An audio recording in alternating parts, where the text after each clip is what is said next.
We come now to verse 8 of the 7th chapter of the Gospel of John. We are catching Jesus in the midst of a conversation with his brothers who have been urging him to go to the Feast of Tabernacles, which is going to be taking place in the near future, and use that as the occasion to sort of announce himself, to basically declare that he is the Messiah. They're really pushing him in a way that's inconsistent with his own sense of his own mission. And he rebuffs their requests, their pressure, of course, accordingly. And at this point is essentially saying to them, you guys go ahead, I'm not going at this point. And so we have this verse 8 in which that's essentially what he says. Humes is the second person nominative pronoun, so you is the subject here. The very fact that it's included makes it emphatic, because the sentence could stand without that. So you, as he's saying, and the sense would be you as opposed to I. You go up. Anabeta is from anabino, means I go up.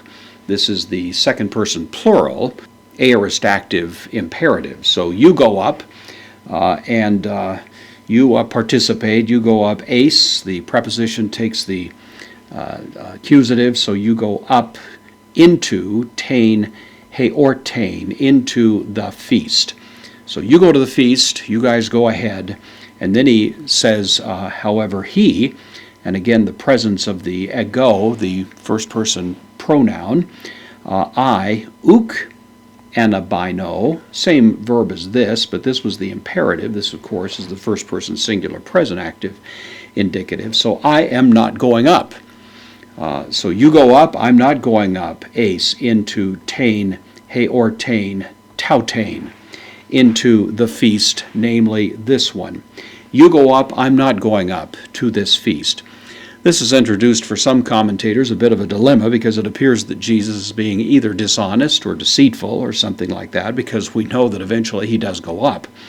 I think that problem has been resolved probably adequately enough. The sense of the text is I'm not going up now. The very fact that he uses the present here suggests that he's not going with them.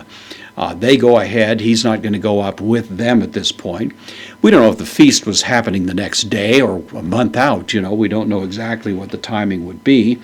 And so Jesus is not foreclosing that he might go up at a later time, which is in fact what he does. He's simply indicating that he wants them to go ahead. He's not going to join them at this time, and gives them certainly the impression that he's not going up, but eventually he will show up, as we're going to see in the remainder of this chapter. The reason he's not going at this point is hoti, means because in this context. Ho, the nominative singular masculine article. The amos, kind of the emphatic personal pronoun, possessive pronoun. The of me, kairos, time. We looked at that word in a previous verse. This is kairos, meaning significant time, distinguished from chronos, which is kind of the ticking of a clock. Kairos means time that is filled with significance. This time of significance for Jesus, upo, not yet, adverb indeclinable. Peplerotai. This is from pleroo. It means to fill something up, to fill it up, to overflowing, really is the idea of it. This is the third person singular, perfect active indicative. This reduplication, as it's called at the beginning, peplerotai, is generally the sign of the perfect. And it means that the time for Jesus has not yet arrived. It has not arrived in the past and in the present moment. It is still not here. It is going to arrive soon enough. The great rich moment of the redemptive acts of Jesus are going to be upon us soon enough, but they haven't arrived yet.